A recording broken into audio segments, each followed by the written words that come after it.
Welcome to Hope Alive 845 podcast. My name is Domingo Ramos. I'm the founder and CEO of the organization and your host tonight. Tonight, we have two special guests. We have Mr. Dean Kraft, who was somewhat missing back in 2020. And we also have Mrs. Santana Ramirez, whose daughter went missing back in 2018. So we hope that everybody enjoys it tonight. Listen carefully as we continue our journey to find the missing people. So tonight, we'd like to send our condolences to the family of DeFayla. Their daughter was recently found a couple of days ago, deceased. She was missing. We send our condolences to them. It's very, very sad. Nobody's life should be taken that early.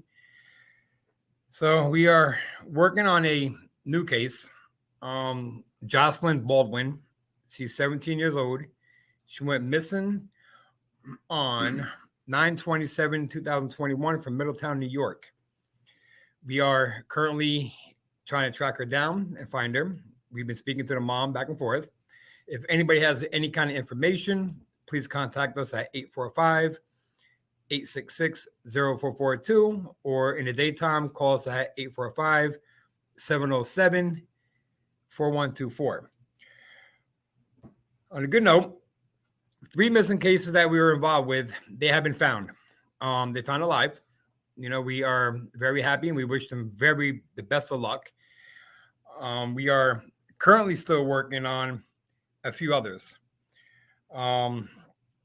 Cassandra Ramirez is a young girl who went missing back in 2018 in New York City. She has not been found yet. We are working deeply with this one to try to find her. We are still working on Shanice Harris. We are still working on Marvin Gibbs. We are still working on Joseph Helt. We're still working on Stephen Kraft. Every day somebody's going missing, every single day. It seems like it's getting more and more and more and more each day. We all gotta get together. We really gotta start working together and start finding these people, because if we're not going to do it, who else is going to do it? So therefore, so tonight, we have a special performance. One of our producer, Ryan Weber, he's going to be putting on one of his hits. Then we're going to be speaking to Mr. Dean Kraft and Mrs. Santana, about their case with their missing child. The hunt is still on for the Gabby Petito's murderer. Well, I'm not going to say murderer because they're looking for him for credit card right now. Let's hope that they get justice for her. We wish them all the best. But in the meantime, we're up here in New York. We're looking for our people up here. Our 845 people. We're looking for our New York people. This is what we do up here. We're looking for them while they're out there chasing this guy across the world. We're trying to find our own people right now. We want to thank everybody for supporting us. It's a great turnout tonight. And we wish that we can continue every week, every Saturday. We're going to be doing this. Next week, we have Tamika and we have Shantae. They're going to be on our podcast next week. And then a week after that, we have 2 other. The whole month, we're pretty much good. So meanwhile, in about a couple minutes, we're going to give Mr. Dean Kraft a call. He's in another state. And he was very happy that, he's going to be joining our podcast tonight to go over what happened with his son, Stephen, who went missing back in 2020. They found his car in Newburgh. It's a little difficult here with this one because they gave him tickets on a car. And I'm confused now because how many tickets can you give on a car without noticing something's wrong with the car? So apparently this car was piling up with a whole bunch of tickets. He went missing from Beacon, New York. And once again, they found his car over in Newburgh. He has not been found. We have heard nothing about him at all. Nothing. No media, nothing. with Cassandra Ramirez. Her mom will be on later on in the show, going over the details of what happened with her daughter who went missing over in the Bronx. She's calling me from Colorado. And, that's another one too. I mean, nobody heard nothing about her either. I didn't know nothing about her until I was referred about her. There's a lot of cases going on right now that we don't know what's going on. We don't hear nothing about them. Marvin Gibbs is one of them. I spoke to the news recently and they asked me, who's Marvin Gibbs? That's my point. Nobody knows. So Shanice Harris, another one, she's not being mentioned out there. Joseph Help, not being mentioned out there. Cassandra, she's a young girl, 17-year-old kid. We've seen her once. That's about it. I just read today on the news that Myra, the young lady, the 19-year-old lady who went missing over a week ago in Florida, she's a college student. They believe they found her remains today. Very sad. We send our love out to her family as well. Like I said, nobody should get their life taken away the way they do right now. Nobody. It can happen in your own backyard. So therefore, we must get together, and see what we could do. So in the meantime, while we wait for a few minutes, we'd like to have a moment of silence for the young lady who just recently was found deceased.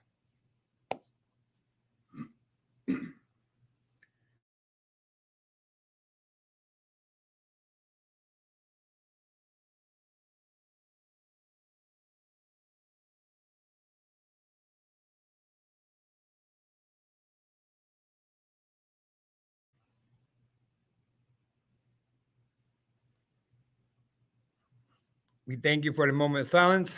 As you can see, these pictures is heartbreaking. She's just a kid. She's just a young adult. Life taken too short. We send our love out to the family. So therefore, we're going to go ahead and take a quick break. We're going to get Mr. Dean ready, and then we will be right back.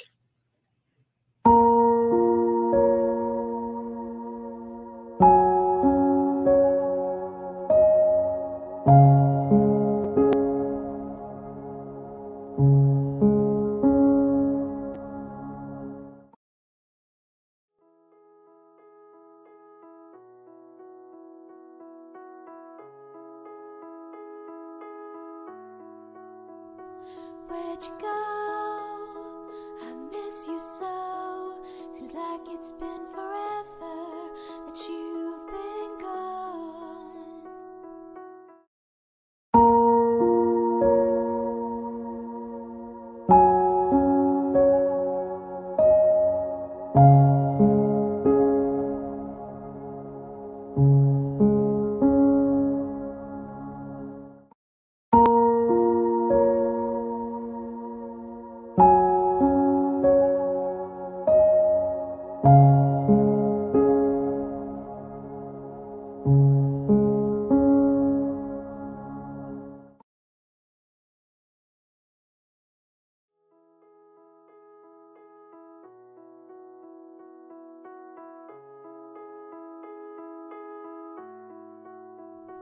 Where'd you go?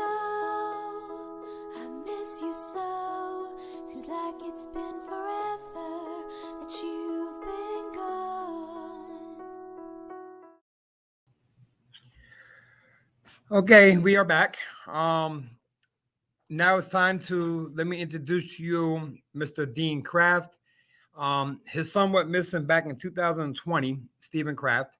The car was found in Newburgh, New York, and he was last seen in Beacon. Mr. Kraft, thank you so much for joining us tonight. You're welcome. Thank you for having me. Absolutely. Mr. Kraft, what's going on with Stephen? Have you heard anything from the local PD or anything about Stephen? Well, actually, after about a week, the local PD turned everything over to the state police.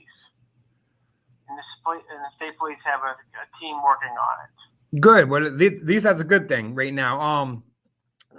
Stephen was a good guy, wasn't he? Yes, he was. He was a very loving loving and devoted father to his children. Oh, he had children as well. Yes, he had 3 daughters that lived there. Oh, wow. Oh, wow. In fact, when he went missing, he went into Beacon. They've got cameras there in Newburgh. Shows him going over to Beacon Bridge and in there taking his 2 daughters back to their mother for their visitation because they're divorced. Shows his vehicle coming back out of Beacon, but the cameras are so bad they couldn't tell. There's two people in the car, but they can't tell if it's a man or a woman or who it is. Oh, wow. Wow. Can you tell me a little bit about Stephen, how he was with people and, his, he's a father, he's young too, isn't he? Yeah, he's 34. He's young. He's a young guy. He's a young guy, right? He has 3 daughters. One of them has autism. But he's always been there for his daughters, always fought to get visitation rights for his daughters. A very good worker. He worked for Frank Deli there in Marlboro, and he rented an apartment from Frank. And he would always get his daughters on the weekends. And besides that, then he also was a food runner, and at one time he was one of the chefs back in the kitchen there at Longhorn in Newburgh. Oh, wow. So he's always worked, and the fact is, his employer, Frank, was the one that noticed that he was missing because Stephen never misses work. Right. He didn't show, if he was going to not make it, he would have called. If he'd have been sick with anything, he would call. And this is like day 1 goes by and nothing. That's why they reached out to me, and I said, no, I haven't heard from him in about a week. Oh, wow. Me and Stephen kind of communicate almost every 2 weeks, talk about the girls, what's going on in his life and everything. So he's for him to come up messing like that was just totally bizarre. right. Now, when I was reading up on him, before we got involved, what kind of got me is like, how could they keep putting tickets on his car without noticing anything suspicious? Well, that's what got me. I mean, that's okay. 2 or 3, you would have thought the 3rd officer or 4th officer would like, hey, something's going on here. Why isn't this car being moved? Yeah, absolutely. So that's what kind of triggered me. Why is it good to, go put another ticket on it? In fact, one of his friends, one of his co-workers is the one that found the car. He called me that morning. He goes, do you have any problems if I go out and look for his car? I go, look, I'm stuck. I'm here.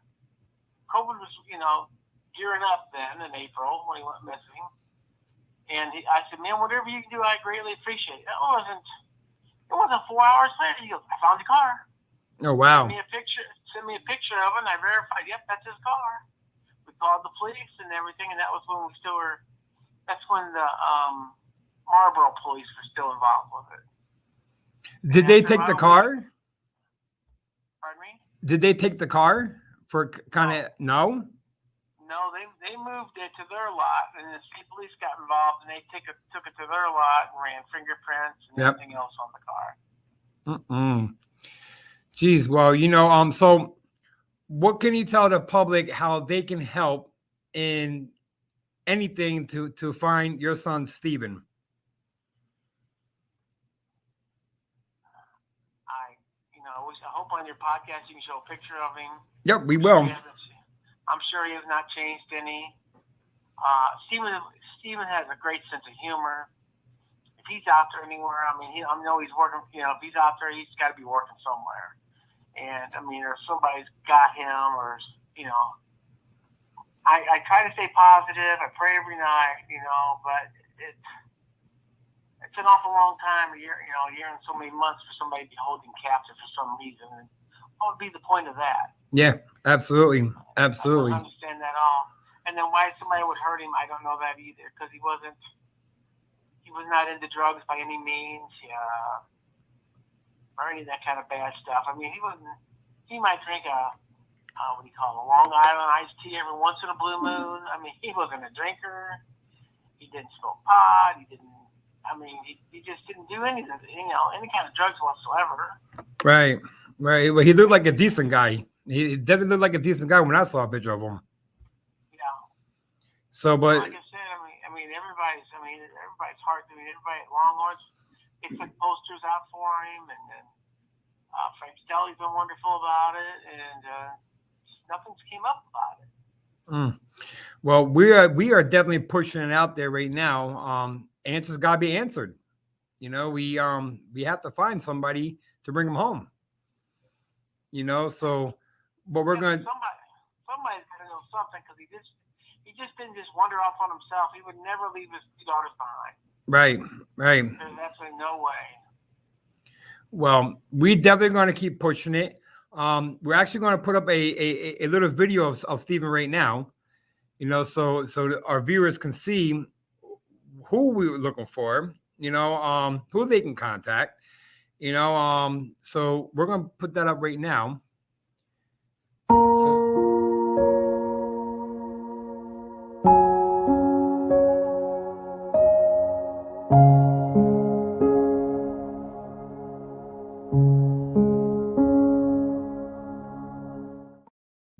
Well, we're definitely gonna keep on pushing, Mr. Dean. I want to thank you so much for joining me tonight, and you know, I hope you stay following us, because, like I said, we're gonna look for answers for Stephen as well as others.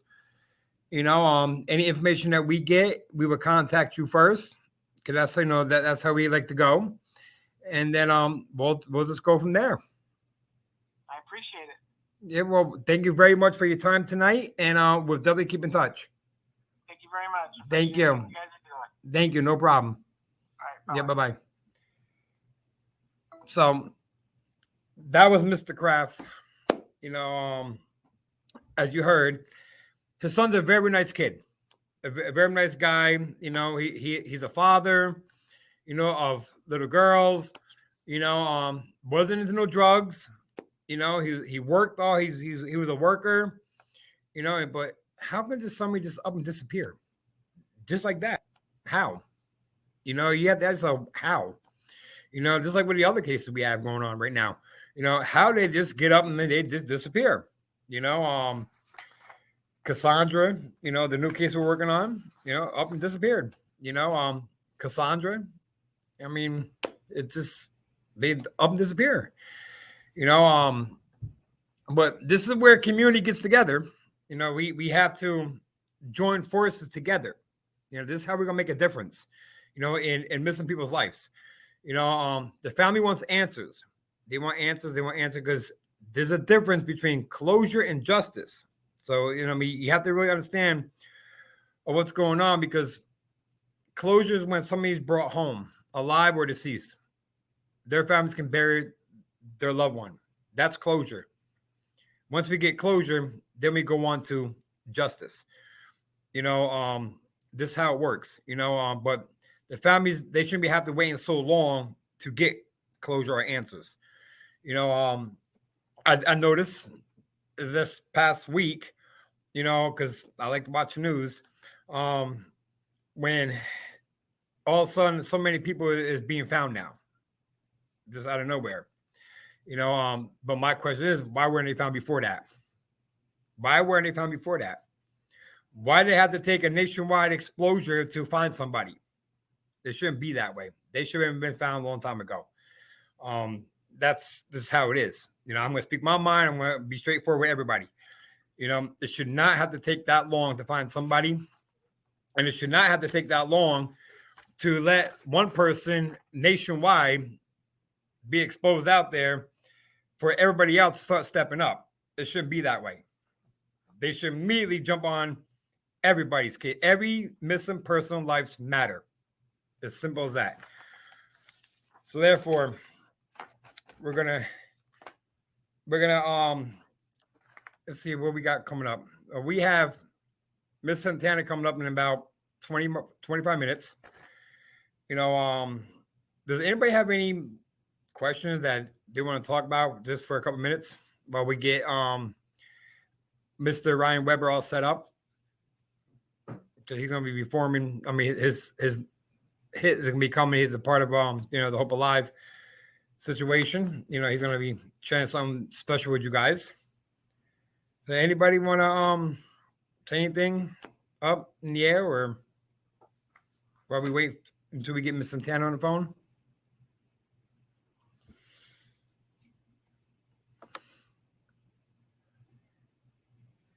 If somebody wants to call right now, speak your mind. You can call me right now, and we'll get you on the phone, on air. Call 845-707-4124. Give us a call. If you want to get online right now on the air, speak your mind about missing people. You know what the community can do. Call right now, 845-707-4124. We are waiting for your call while we're waiting for Miss Santana in about 20 minutes. So let the phones ring.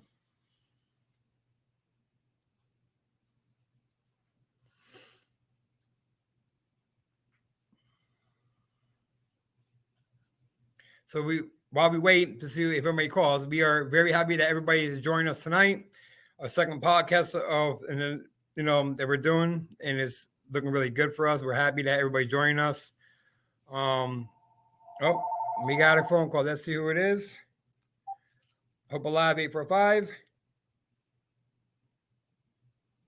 Hello. Yeah. All right, hang on 1 second. All right, our first call is online. Let me introduce you. It's Tamika Ramos. How you doing, Tamika? It's Tamika Harris. Tamika Harris, Tamika Ramos, whatever the case may be. Tamika, how you doing tonight? Okay, I'm all right. I just wanted to call in. Well, first of all, I've always wanted to say this. I'm a long-time listener, first-time caller.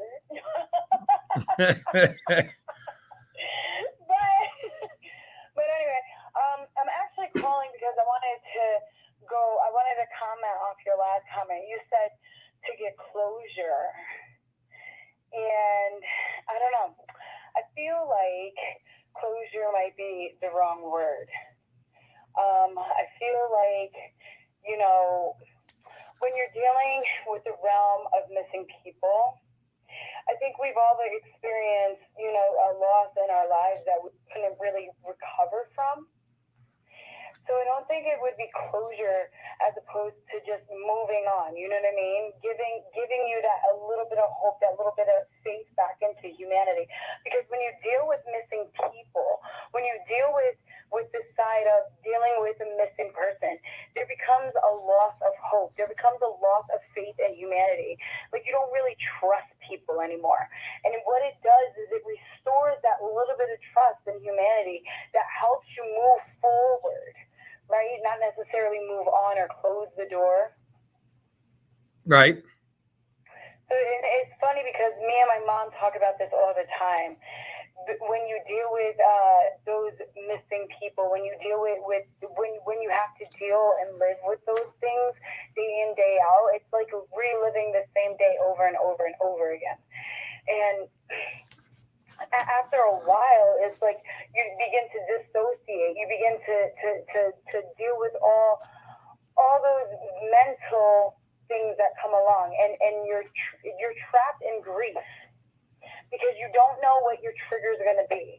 This week, actually last week, it sent off a major mental trigger for me that I didn't know that I had, but because of everything that was going on with Gabby, I didn't know that this whole topic of the white girl missing syndrome was going to happen, and that would be a trigger.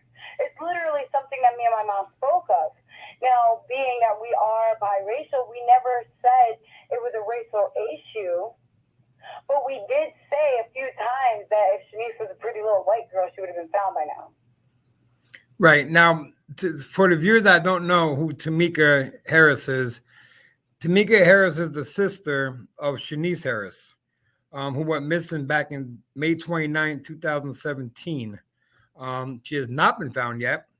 We are still working on her to find her. This is her sister, Tamika. She's also a big supporter of Hope Alive. She comes out and she performs. She sings music from the heart. So we highly respect her for what she does for us. And Tamika, what can you tell the viewers? What What can they do to help? I think part of the problem is everyone wants to help so badly that because they don't know how they make it worse. And I think the first part of being helpful in a situation of someone who's dealing with a missing person is let me listen to your story. Let me hear you. Let me validate that we don't, like, you know what I mean? Because when someone's there and then they just vanish, it doesn't matter their skin color or anything. What matters is that person needs to be found. I totally agree. You know what I mean? I totally agree. And it's such a hard thing to swallow, the whole Gabby story, at least for myself, because one, I'm so happy for her and her family. You know, yes, the way in the condition that she was found, nobody would want to find their child like that. But I'm happy that it didn't take them 4 years. I totally agree. You know, and we definitely send our condolences out to the Gabby family. Yeah. But it's really fucked up that we know the last thing that she ate. And we can't even, you know, access certain things that we need to, you know? Right. So in your own words, what would you say to if anybody who's watching that knows something, what would you say to them right now to get their attention?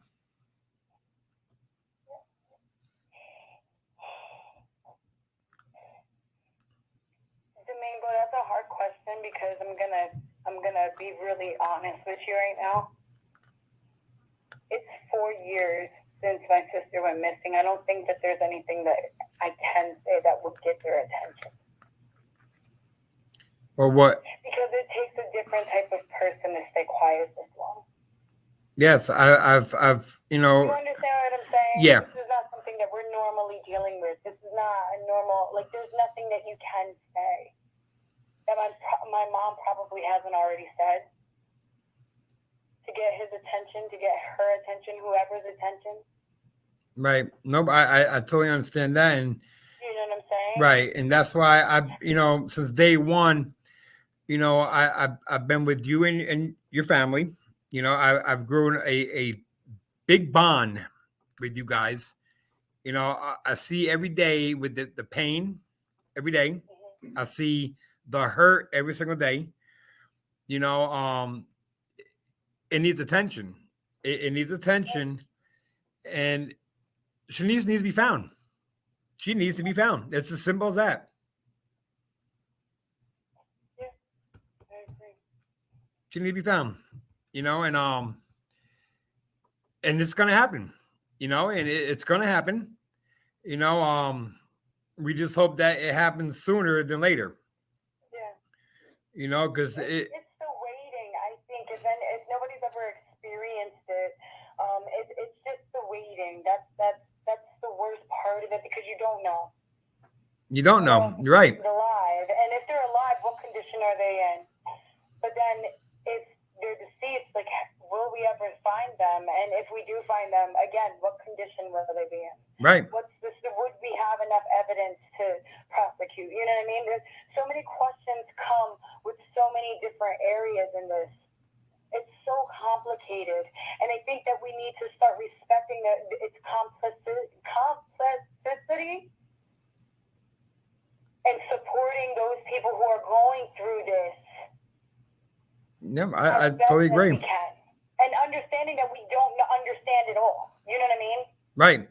You know, this could happen to anyone.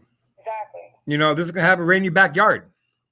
You know, my saying was always is speak up and say something, because if you was in these shoes of what these families are going through, you would be doing the same thing what these other families are doing right now. Yeah. You know, as I always say as well, every missing person has friends. Yeah. Every missing person has a friend that knows something. Mm-hmm. You know, if you can't step up and speak something, then you never was a friend. Exactly. You know, and I will keep saying that. Something. I will keep saying that because that's how it is. You know, but you know, soon, you know, hopefully the attention gets out. Oh yeah. You know, more people get involved. You know, and maybe that one day they might pop in the office like, look, I got information about Shanice Harris or Marvin Gibbs or Joseph Hell or Stephen Kraft. Right. You know, we just have to keep our fingers crossed and spread the word out more. And damn it, somebody's going to speak up sooner or later. Eventually they will. So, but is there anything else you want to say, Tamika, before we Well, I mean, the one thing I do that I always continue to say is thank you, Domingo. Thank you so much for just being you and for going so hard the way you do, because it gives those people who need hope. It gives them that. It helps them. So thank you, as always. Well, you know, as many don't know yet, whoever was watching last week, we set out. Shanice Harris is the reason why we started this organization. Yeah. You know, she every year we do something special for Shanice Harris every year, and we've been doing it for 4 years now. She's the one that started this organization, you know, for us to help other families out. After talking to you a lot, you know, being with you a lot, your mom a lot, your father, you know, a lot, you know, it grew to be a personal thing, Right. you know, and now we have to go farther with it and help these other families as well, you know, and that's what we're trying to do to help everybody the most we can, you know, and this bring these people home. Yeah. Let's bring them home. Well, thank you again, Domingo, as always, and I hope y'all have a great rest of the night on your podcast. Yes, and we will see you and Shantae next week. Yay. Yes, all right. So, Tamika, thank you for calling in. Thank you. You are the first contestant on The Price is Right. Yay. I knew it. I hear you, but all right, Tamika, we will see you next week. Remember again, Tamika and Shantae will be here next week on our podcast next week. So therefore, we're going to take a quick break and we'll be right back.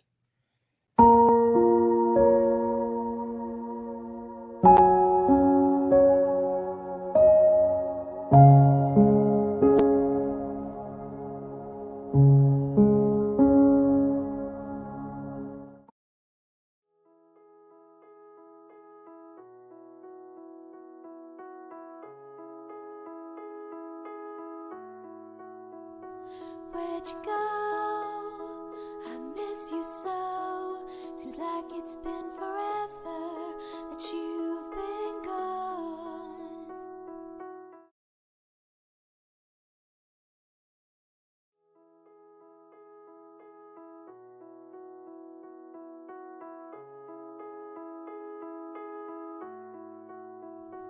Where'd you go? I miss you so. Seems like it's been forever that you've been gone.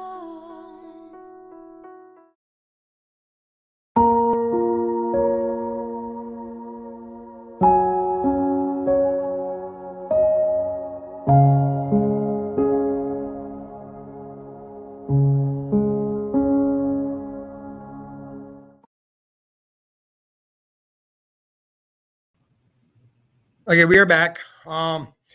It's now 8:34. We have 10 minutes before Ingrid Santana comes on. So therefore, I'd like to introduce our producer and artist, Ryan Weber. He's going to be doing his song. You know, we always like to have everybody's involved with us, do something for the Hope Alive April 5. So please sit back and enjoy this. And I will be right back with Mrs. Santana on the phone.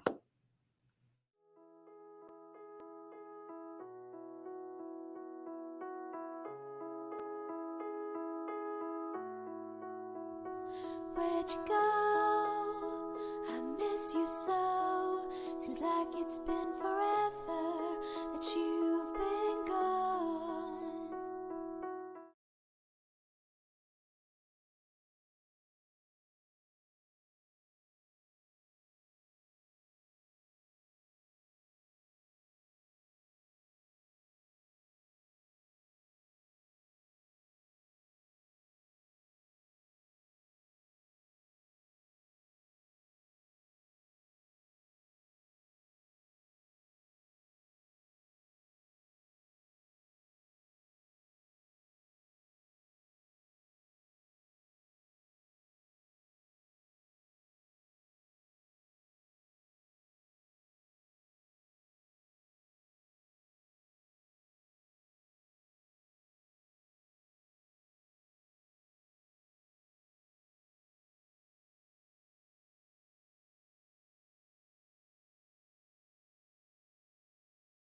We're having some technical difficulties. Can you guys hear me now?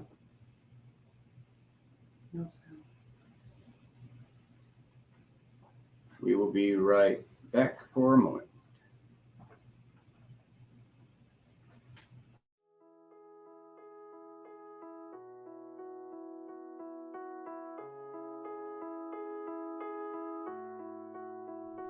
Where'd you go?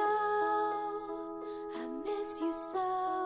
Seems like it's been forever that you've been gone. All right, so you guys can hear me now. Sorry, I'm back and forth producing and trying to record is a little tricky, but let's go ahead and start it out. This is called "This Ain't No Big Deal." We're getting ready to go on air in about 10 It minutes. won't be perfect, but Right, so I'm gonna call you that's back what we in got. about 10 minutes. I'm gonna call you back in about 10 minutes. Okay? All right, I'll talk to you then. All right, good. I'll talk to you then. All right, bye-bye. She was gone and I was hurting, feeling sorry for myself. So I turned the TV on and grabbed a beer. On the news came the story that a little boy gone missing. His family living not so far from here. And an 80-year-old woman mugged for $7. It hurt so bad next day she passed away. And suddenly my heartbreak didn't seem to matter. I knew in time that I would be okay. This ain't no big deal. This ain't no big deal. Oh, sure, I want her back. And I hate the way I feel. There's people hurting out there. And at least someday my heart is gonna heal. Oh, this ain't no big deal.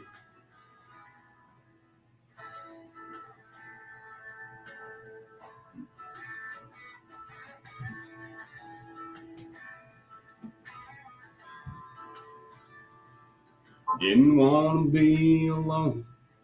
Too much time there thinking. So I slipped down to my favorite corner bar. The bartender sat me up. He was making conversation with an old man next to me who lost his farm. He said, "It's crazy, shame. I know you worked all your life, and the bank stepped in and take you away your key." The old man just smiled and pointed at the TV. Said, "Them soldiers coming home lost more than me." He said, "This ain't no big deal. This ain't no big deal. Oh, sure, I lost my farm, and I hate the way I feel. Nothing good about them wars, and I can imagine how their family feels.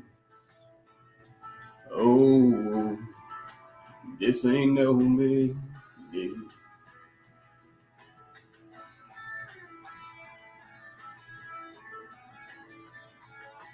That night I thought about my life.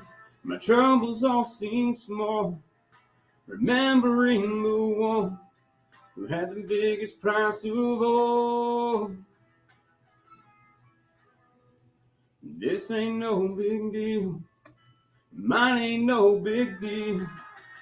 Compared to the man on that cross on the hill. When I think about the pain and all that he went through, my life don't seem so bad, never will. Oh, this ain't no big deal.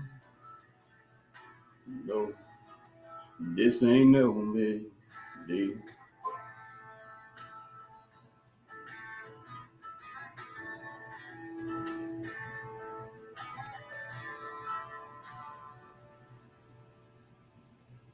got a few quirks to work on it, but first hearing it here, raw, and Domingo is back, so I'm gonna skid out. What an amazing voice. That was Ryan Weber, everybody. You can check him out on Facebook. He has his own website. So we're about ready to get Ingrid on the phone about Cassandra Ramirez. We're missing back in 2018. So while I get her on the phone, we're going to show you who one of our sponsors are.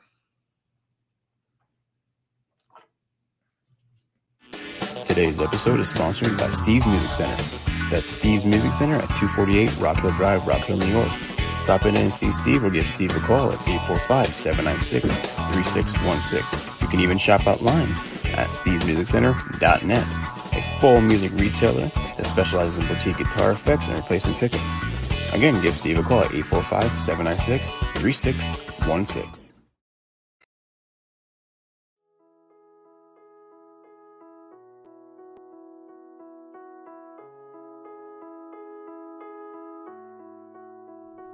Where'd you go? I miss you so. Seems like it's been forever that you've been gone. 25. Okay. 25, yes. All right, we are back. We have on the phone the mother of Cassandra Ramirez, who went missing back in 2018. She was only 25 years old. 25 years old, and she has not been found yet. Mrs. Ramirez, thank you so much for joining us tonight. I appreciate you having me. It's no problem. So tell the viewers what happened. I mean, with Cassandra. So, Cassandra, my second child, he got a phone call from an ex-boyfriend of hers. Am I allowed to say his name or? Yes, absolutely. Okay, so she went to go meet with an ex-boyfriend of hers. His name is John O'Brien, also known on the street as Kilo. On the night of the 18th of September at approximately 11:30 p.m., he told her that he was going to provide her with some money so that she can buy a gift for her son, whose birthday was the following week, and that he just wanted to hang out for a little bit. She did. She told her cousin that she was going to just hang out with him for a little bit, and that if it got too late, that she would come in the morning because she knew that her cousin had to get up in the morning. He had some medical appointments that he was going to go to. So on camera, it shows that NYPD verified that my daughter exited the building on the corner of Melrose and East 161st Street in the Bronx. And she actually stopped what she was doing to help an older woman who was carrying some heavy bags. My daughter took the bags from the woman, helped her inside. Then the video shows her exiting the building. She made a left-hand turn to the right to get onto 161st Street, where there's I think it's a BP there. And then that's the last that my daughter was seen on camera.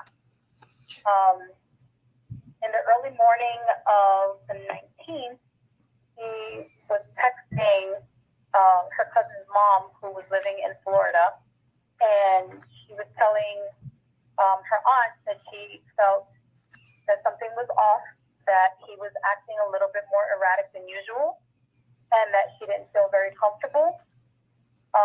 She also texted her son's father and told her that she felt that something was going on, that she thought she was in danger. That was the last contact that, family members had from her.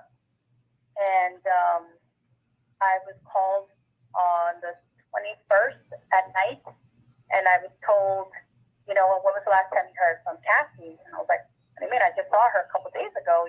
We're going to meet tomorrow for my birthday.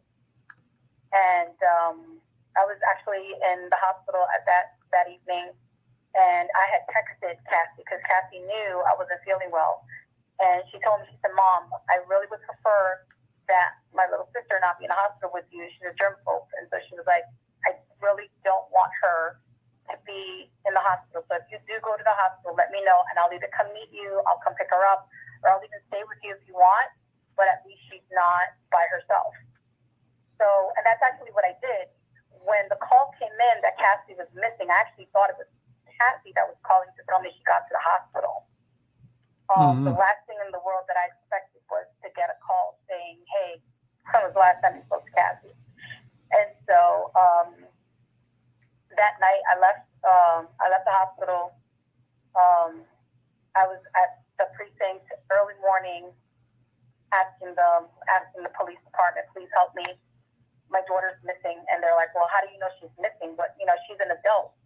And I'm telling her she's missing. Today's my birthday. My daughter would never not contact me on her birthday. We had plans for today. The last conversation she and I had before she told me she loved me and walked away from me was that she was going to spend a day with me for my birthday. We actually had plans to go upstate. And so she's not going to just disappear.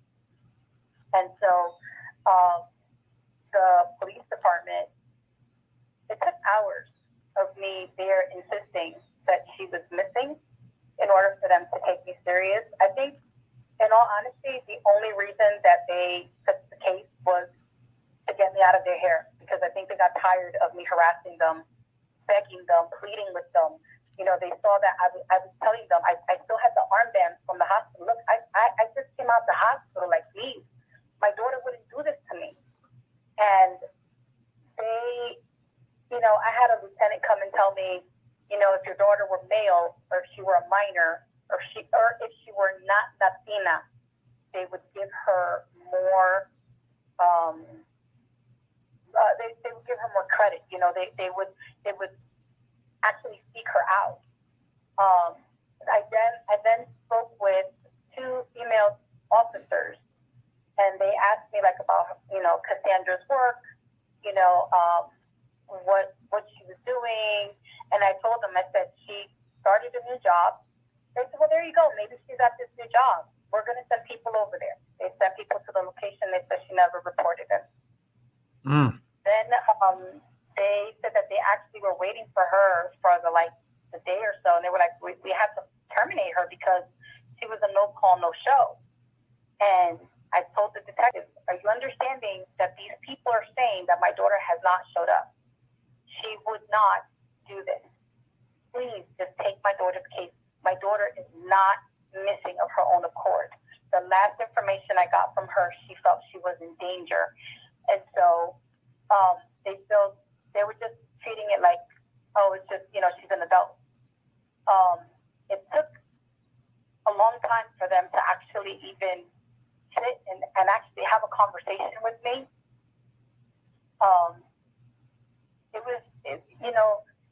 It felt like, oh, your daughter, what if she's on drugs? Or what if she's with a boyfriend that she doesn't want to tell you about? And I'm like, you're throwing out a lot of what ifs, but the what if that you're not listening to is, she stated to her aunt she felt she was in danger. She's not been seen or heard from since. Please listen to what I'm telling you. So later on in the evening, they finally decided to take the case and give her an ID number. And it's been an ongoing battle ever since. It has been, a lot of dead ends. Very few that the NYPD would share with me. I do know that at one point, many months later, they did question John O'Brien, and they said that they didn't feel that, that he was not being truthful. They kind of classified him as like person of interest, but not someone that they're saying is a suspect, that anything went wrong, which brings a lot of questions. He is a person who is known to flaunt the fact that he has members of his family that are with NYPD. And I've spoken to several of Cassandra's friends, that have told me that if they were ever stopped by the police, he just pull out, a little card saying that he is a family member of a police officer. I do believe he abused the privilege. I don't know how many members of his family are NYPD or if it's friends that were NYPD, although several people have told me it is family, like cousins. And, when I finally got to actually have a conversation with Mr. O'Brien, it was several months after Cassie went missing. And he was very flippant about it. He was like, oh, so she's still missing? I'm really mad at her. She kind of owes me because I was with her and she then tells me she has to go back to the Bronx. And I was not going to go to the Bronx because I had got stopped by the cops over the 59th Street Bridge. And I didn't want to get stopped by the cops again. And so, but the police have no record of that happening. And so what they told me at the police station is that could have been vice and that they don't always log when they do those types of stops. I do know that he has been very sketchy about his whereabouts. He frequents gentlemen's clubs out in Queens called Sugar Daddies. And I was given a description of the vehicle that he was driving with Cassandra, and that vehicle had plates that did not belong to that car. And that vehicle was parked in front of Sugar Daddy just a couple of days after Cassie went missing. And he hasn't faced me. He won't be in contact with me. He actually told the stripper at Sugar Daddy's that the reason why he was going to be gone for a little bit is because he sold drugs to an undercover detective and that he was wanted by the FBI. And when I spoke with the police in charge of the case, they said, we have no record of him having any kind of police contact. We don't even know what you're talking about. And so we feel like he uses NYPD as like a scapegoat, kind of sort of to say, well, I've kind of been on the radar, but not really. Since then, the police have not been able to locate him. He is considered to them missing. He's not like a wanted fugitive, to my knowledge. They do have questions for him as far as where exactly did he leave Cassandra on what he claims. So his claim to me, when he spoke to me over the phone, was that him and Cassandra, after they went over the 59th Street Bridge, that she got a call for an interview for a job the next morning, and that he had told him she needed to go back to the Bronx because he needed to change and leave early in the morning for that interview. And that he told her he was not going to go back over the 59th Street Bridge. And so he left her at the Hunters Point train station on the 7 line that would have gotten her quickly into Manhattan, where she could have gotten either the 4 or the 5 train to get back to her home. There's nothing on MTA cameras that show that. He stated that he took her to a gas station close to Hunters Point and that she bought a couple of snacks, that she went to the restroom, and that he took her to the train station, that he purchased a Metro card for her, and that he sent her on her way. But he sent a text message to my older daughter, Karina, stating that he was upset with her because they were together and that she took off without him even knowing that she was taking off. So we already have like differences in what he told her as opposed to what he told me months later. On the same day that he finally got my phone number was the first night that I got a call asking for money, or that if I didn't provide that money, that Cassandra was going to be hurt and that she was sick and needed a hospital. Previous to this, I got another phone call that told me that I was being watched and that I was on the train. I was on the 2 train getting off on Jackson Avenue, and this woman had caught, like my daughter, my youngest daughter, Rihanna, had caught her attention, and she wanted to try and kind of have a conversation with Rihanna. And I pulled Rihanna close to me, and she went and she touched my daughter's hair. She touched her ponytail. And Rihanna, don't touch me. And I was like, why are you touching my daughter? She was like, oh my God, your daughter, her hair is so beautiful. And I said, yeah, do me a favor, do not touch my child. And she had a very heavy accent. And when I got off the train station, I asked Rihanna, I said, baby, are you okay? Did she do anything to you? Did she put anything in your hair? And I'm trying to go through her head. And she was like, no, mommy, but I didn't like that she touched my hair. I said, okay, honey. When everything happened, I enrolled Rihanna in school in the Bronx. And there was always a guy there, and he had like a red jacket, and he would always kind of wave at us, and we would, like wave when I was walking her to school. So I got a phone call stating that I was being watched, and they gave those two people as instances of me being watched. They told me, they specifically said, look how close we got to you. We even touched your daughter's hair. Then they said, you're so confident on who you say hi to on the way when you go to take your daughter to school. So I pulled my daughter out of school. I left the state. Then I didn't hear anything back, for a little bit. Then I had to contact the FBI because about 7 weeks after I left New York, because I realized how close these people were to my younger child, and I was actually told she would be next if I keep looking for her. If I keep looking for Cassie, your other one will be next. And so when I contacted NYPD, they said there was nothing they can do because they couldn't trace the call. When I contacted NYPD to let them know I found the car, they told me that they couldn't do anything about it because the detective assigned to the case was doing the UN at the time, and so he was one of the only trained officers in that precinct that could go on UN duty, and so he had to be in the UN, and they would not take the information that we had for them. When I got this phone call, sorry, I know I'm going back and forth, I don't mean to.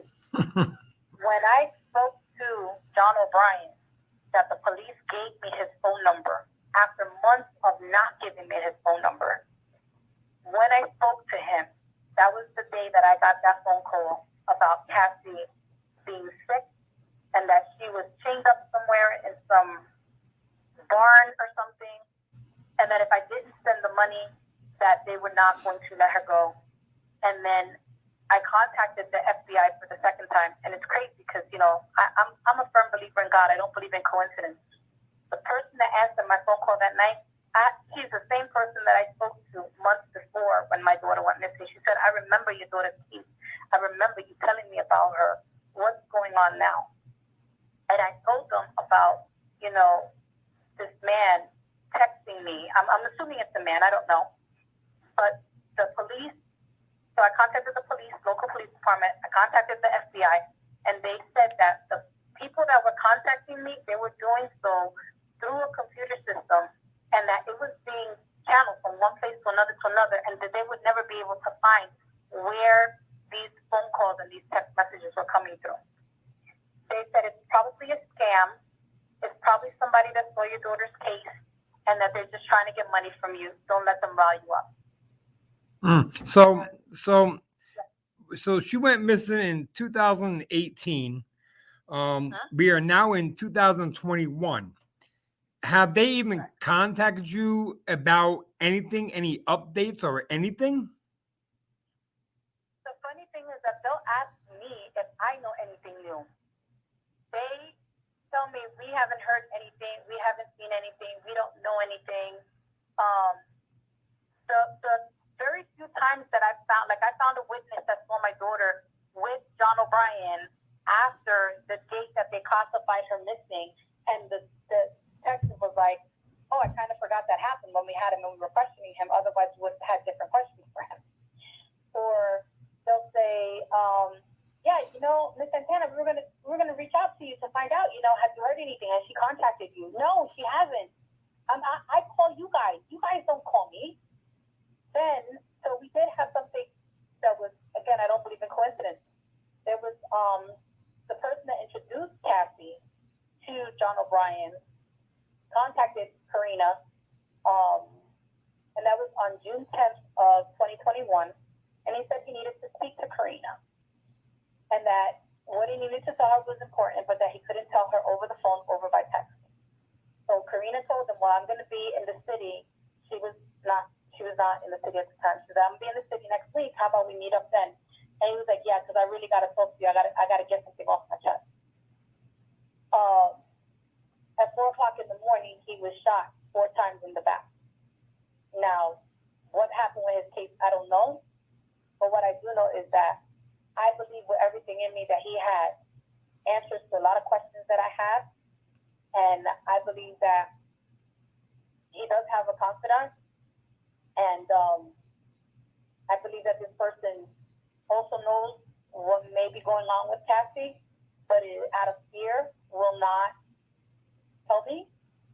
I've had people call me directly, and the problem is that the NYPD, they won't really do anything unless they contact NYPD.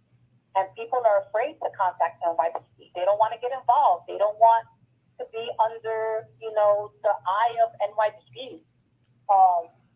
When, like, I had someone recently, about 2 weeks ago, tell me, my girlfriend, she's seen Cassie. She saw her. She was in a very not so good place. She's in a brothel. There's a person there that he gets young girls, and he does, he has them so out of their minds, high off the drugs or intoxicated or whatever, that they cannot put up a fight. They cannot defend themselves. But my girlfriend saw her and recognized her and wants me to say something. But if I say how I knew them, I could go to jail. The police did nothing. And I had another person tell me, I believe I saw her. This is where I saw her, and the police said, unless we speak to him, there's nothing we can do. And that person is like, look, I got young daughters, and as much as I love your daughter, I've known your daughter since she was a little girl. I gotta love my girls. And what if I speak to the cops, and then the cops, do something and expose my children, and then my children are at risk? I have to be careful. And I understand that as a mom. I mean, it kills me, but I got to respect that too, because I would never want to endanger, another human being, much less a little, girls that I've seen grow up. Right. Right. Well, we have a little slideshow of your daughter, so we can get her picture across our media so we can try to get some answers. So we're going to put this up right now so everybody can see who Cassandra is and what she looks like.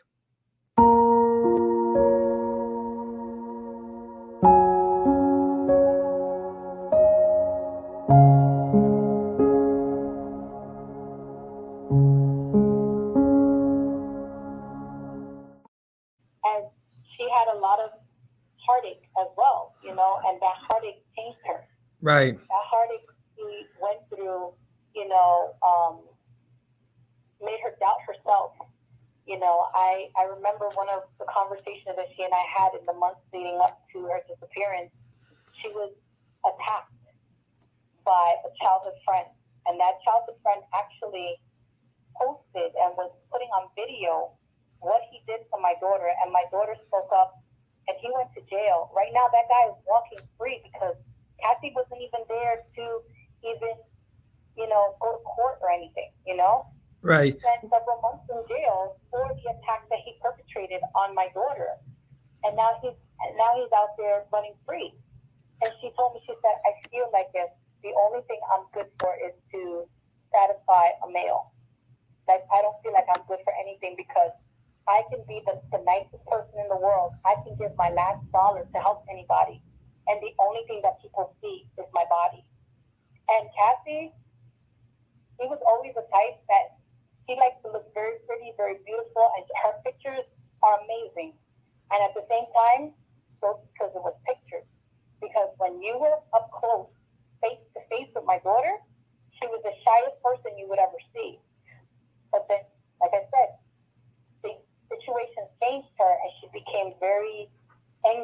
world, and she would fight.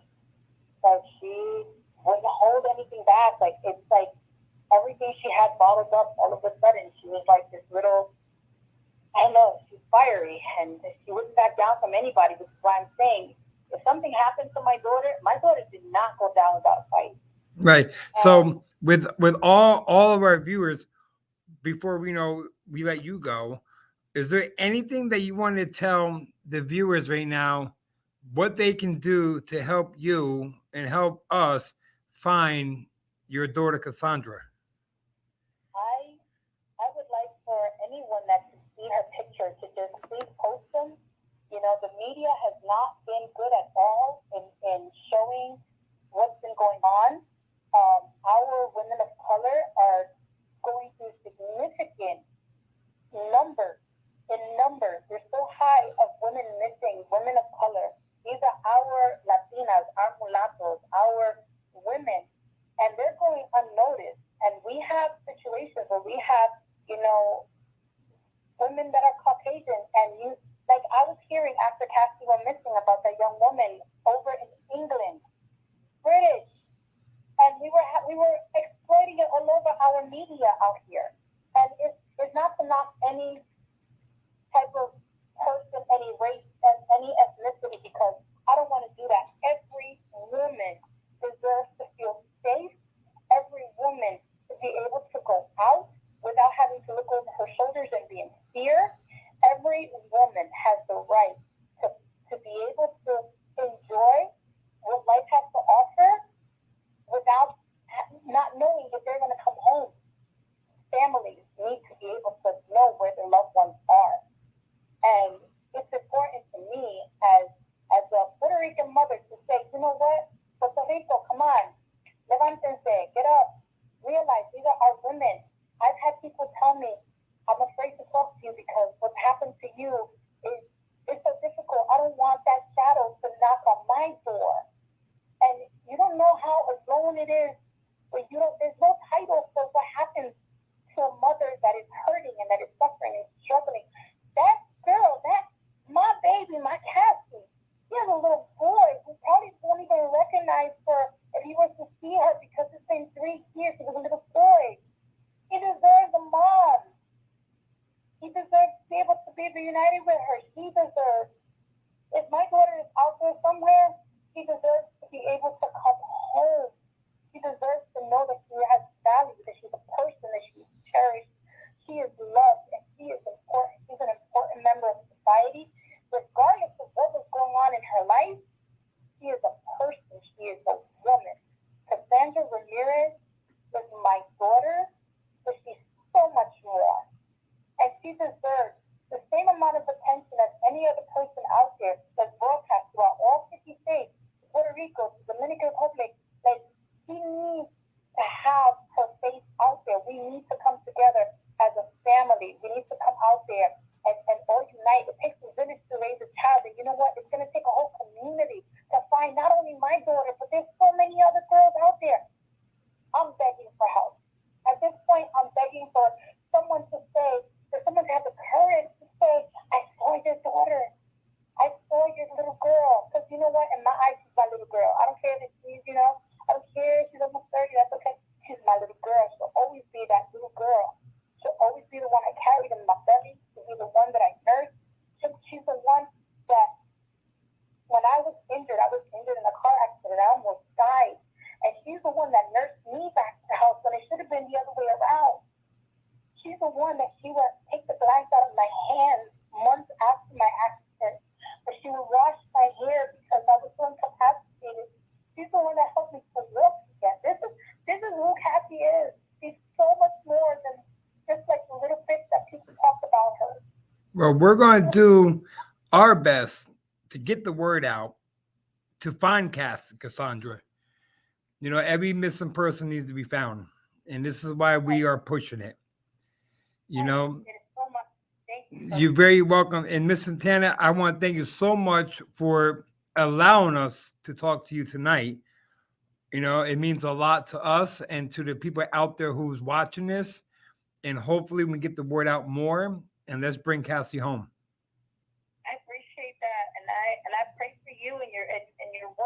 doing. And for everyone out there that's listening and anyone that sees her picture, please just post this, share. Cassie and all of our other women that are out there missing. Everyone. And I thank you so much for having me. Yes, thank you. Thank you. So we will definitely keep in touch and we will keep going forward. I appreciate it. Thank you so Yes. much. Thank you. And you have yourself a blessed night tonight. Amen. You as well. Take Yep. care. You too. Bye-bye. We will be right back.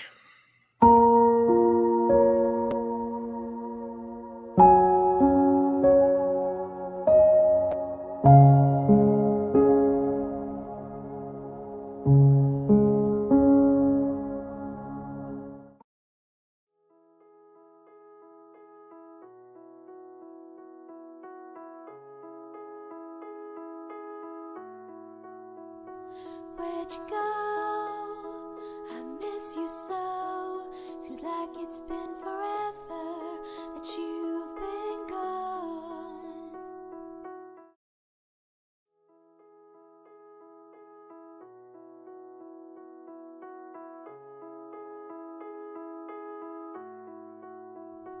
Where'd you go? I miss you so. Seems like it's been forever that you've been gone.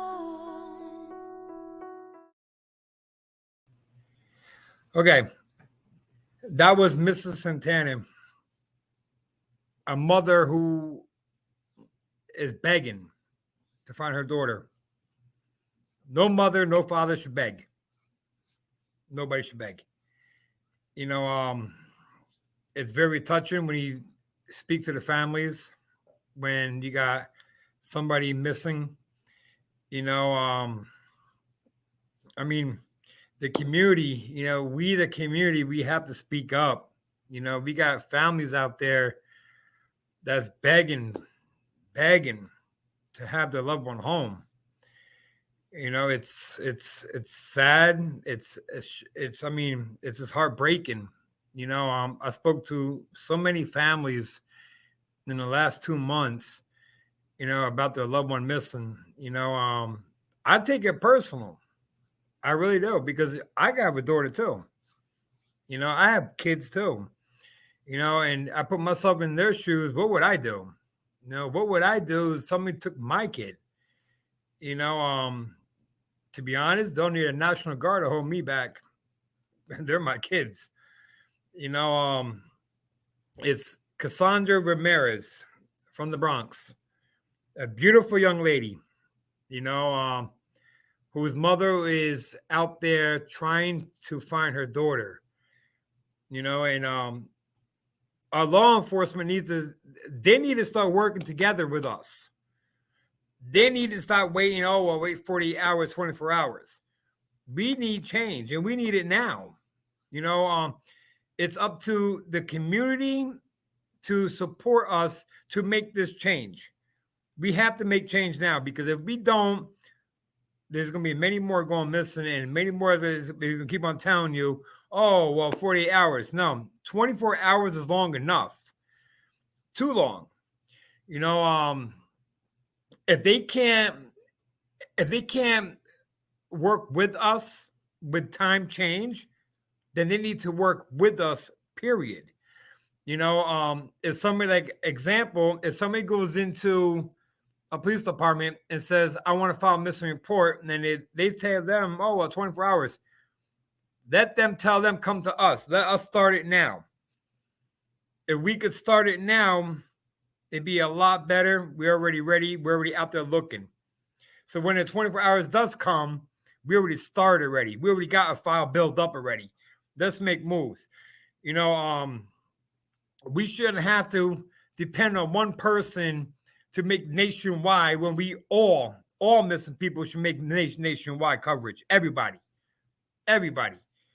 You know, I mean, Sullivan County alone, we got so many missing up here, and what's being done? Nothing. Orange County, New York City, you know, all these missing people going on.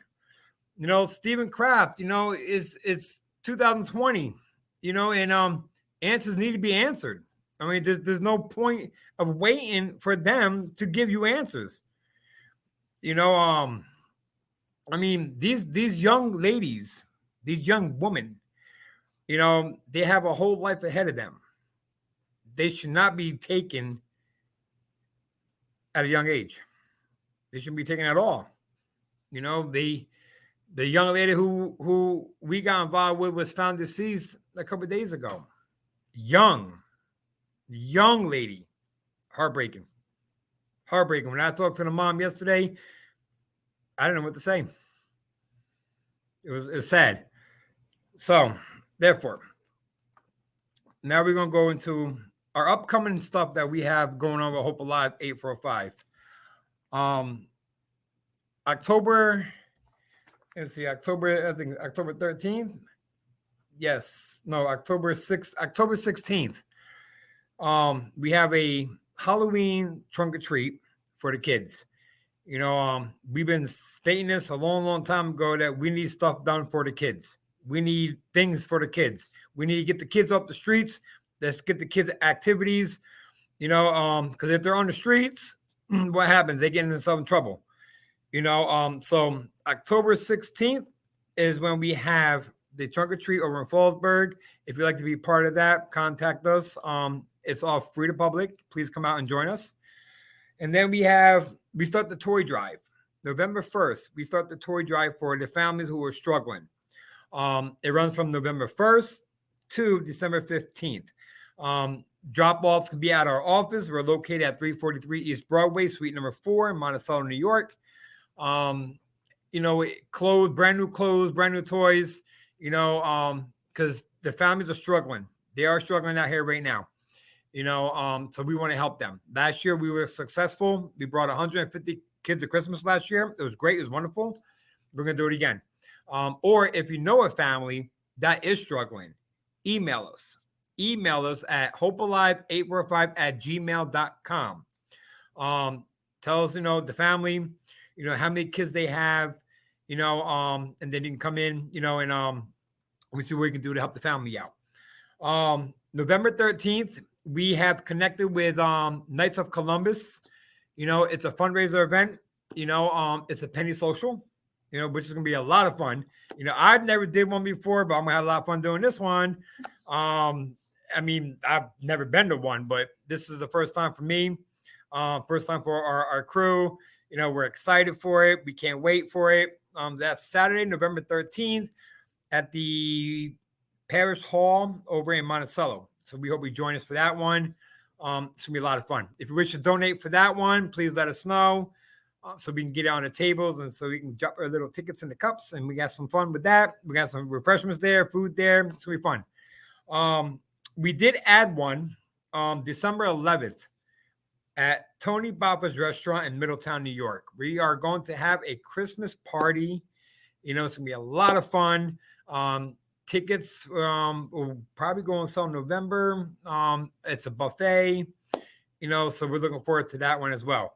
Now, if you wish to donate to our organization, please do so. Every little bit helps right now. We are a nonprofit organization. You know, we don't get paid by the government. This all comes out of our own hearts and everything. If you wish to donate to our organization, we are tax exempt. Go to www.hopealive845.com. That is our main official website. On that page, you'll see events. You'll see the people who we're currently working on. Or follow us on Facebook, which is Hope Alive 845. You know, which is going to be a lot of fun. You know, but anything helps as well. We have a great staff, everybody. You know, I would like to introduce my staff to you guys. We have Faith Welling. She's our treasurer department. She also helps with if your child is a high-risk runaway. She's a very good person to talk to, you know, so we thank her for that. Ryan Weber, he is also on our board member. He's our producer. He's also our marketing department. he deals with the artists when we have events outside. He gets the right order for all the music. So we thank him for joining us. Thomas Crump, he is our board member as well too. A wonderful guy. His birthday was just the other day. Happy birthday, Thomas. We're glad that you are still around with us, and we're happy that you're not chasing nobody with a cane. But anyway, Thomas is a great guy. Very outspoken.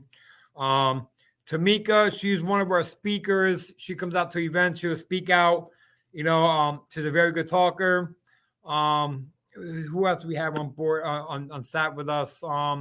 We have a search team. We have a few people that's involved with the search team. We have John. We have Jonna. She's out there broadcasting all over the media. So it's a lot of fun. We try to have fun with the kids as well. So a few changes that we're trying to do is, one, time frame to report a missing person. So I want you all to keep this in mind now, because this is what we're shooting for right now. Time frame to report a missing person is very, very important. It should be lower than 24 hours. If they won't do it, then they need to contact us so we can start it. Every missing person lives matter. It doesn't matter how old you are, what race you are, what color you are, what gender you are. If you're rich, if you're poor, it doesn't matter. They are a missing person. That's what matters right now. They're a missing person. Number two, what we're trying to change as well too, allow the families of the victims of a missing person to request and obtain records for a legit verified organization like we are. To let us get the records, let us see what's going on, let us see where we're at right now. Because these days, law enforcement will not contact you back. They will not contact you. You can call them and call them and call them and call them. I know for a fact because I've been doing that. I've been doing that for Marvin Gibbs. I've been doing that for Shanice Harris. They have not called back. So we have to bug them. The only thing you hear right now is we're working on it. No, we don't want to hear that no more. What we want to hear right now, what is going on? Where are we at on this case? Where do we need to go on this case? Who do we got to bring in? That's what we want to know. We want closure. We want answers. We want our loved ones to be home with their families. That's our main goal. So we have two things that we're working on right now.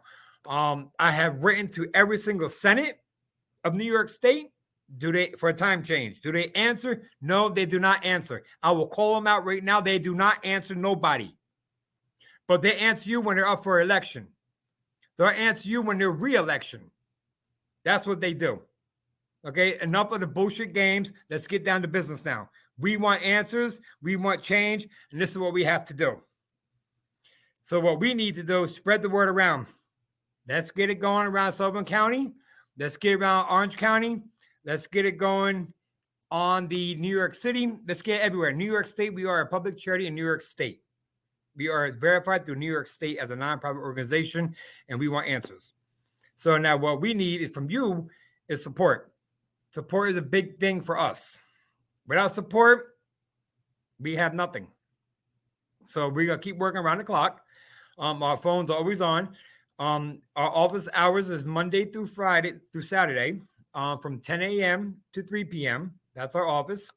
After hours, you can contact me directly at 845-866-0442. So therefore, like I said, if you wish to make a donation to our organization to help us keep running, and what your donations go to. So let me explain to you what your donations go to. Okay. Your donations go to helping us. We can hire prior investigators, who's very good. We can support our search teams, with gas wise, going out, traveling, looking for a loved one. They're willing to go around the clock looking for a loved one. Making up flyers, printing them out. They all get costly. Yes, they do. It helps us get more of a technology that we can use to start tracking down missing people. So this is where we're at right now. So every little bit helps. Every little bit. You know, it could be $5, it could be 50 cents. It doesn't matter. Every little bit helps. We have a lot of fundraisers we do. We have a lot of fundraisers during the summer. Usually in the summer, we have one coming up, a country event, starring the headliner, Ryan Weber. We also have a music fest we do every single year. It's free to public. Next year at the Rivoli, we're going to be having 80s and 90s music night. That's going to be fun. It's going to be interesting. It's going to be a lot of fun. We can't wait for it. But in the meantime, before that, we need to make change. We need law enforcement to open their eyes and start seeing this organization is not playing anymore, because we're not playing anymore. We want answers. We want these loved ones home. It's as simple as that, people. We want answers. From up here, from Sullivan County, all the way down to New York City, all the way out to Westchester, all the way out to Dutchess County. This is where we're at. This is where we're going to be at, and this is where we're going to stay at. We want to thank everybody for joining us tonight. It was an honor once again. So next week we have Tamika Harris and we have Shantae coming on podcast next week. It's gonna be a lot of fun, with them, especially with Tamika, because she's a kind of nutcase, talking to her live on podcast. She's fun. She's fun, but she's heartbroken.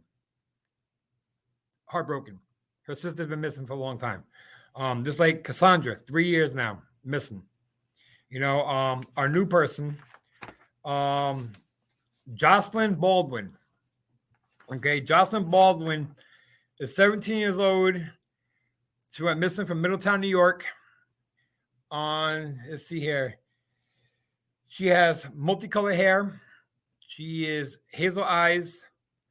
She's white.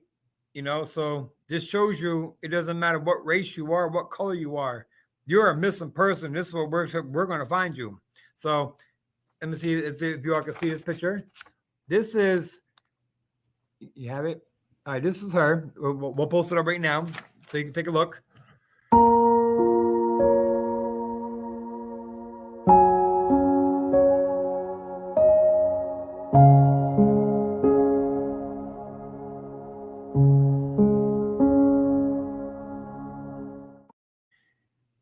That's Jocelyn Baldwin. Me and her mother be talking a lot, about her. We're also going to post up another picture of Cassandra so you can get an eye of what she looks like.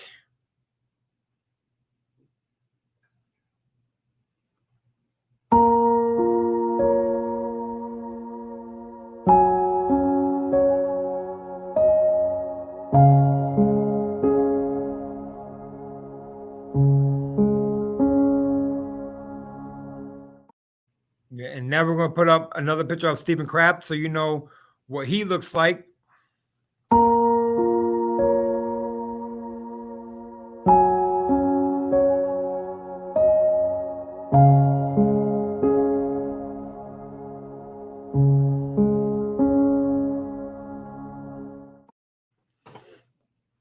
We're going to put up a picture of Shanice Harris, who went missing in 2017.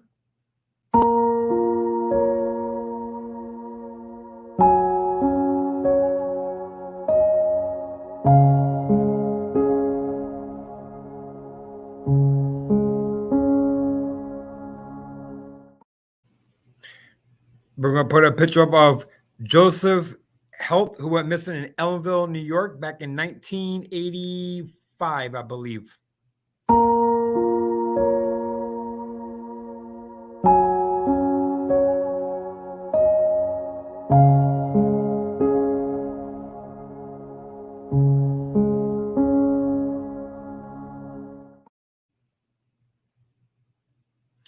And we're going to put a picture of Marvin Gibbs, who went missing in 1987.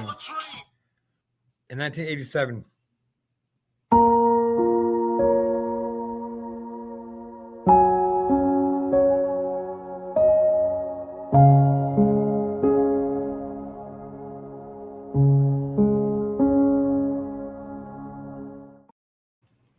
And here's faces of unknown names, kids.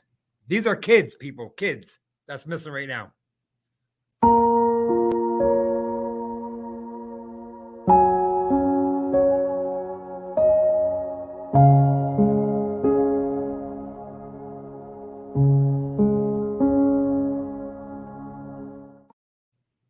Do you see them pictures?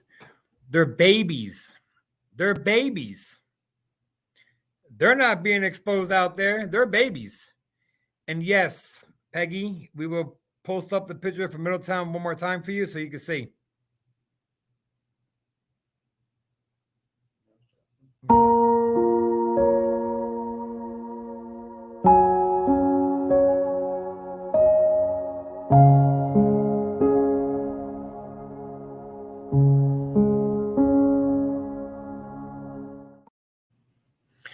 Well, we also have them on our Facebook pages. Every day they go through. Every day we're getting somebody new in our website alone.